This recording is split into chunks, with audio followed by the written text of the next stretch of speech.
artificial snow. First we need to add 2 tablespoons of baking soda. I didn't think that was enough, so I'm adding half a tablespoon more.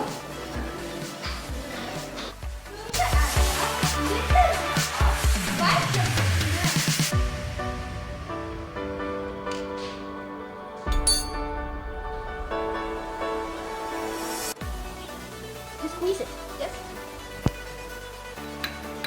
Then we have to mix it.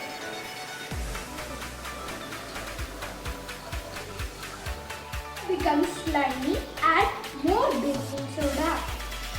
Now it looks like real snow. You can mold it. See? It's so cold.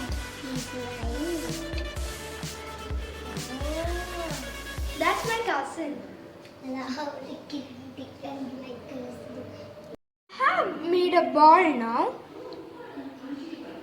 Thank you for watching. Subscribe to Caketopia. Bye. Bye.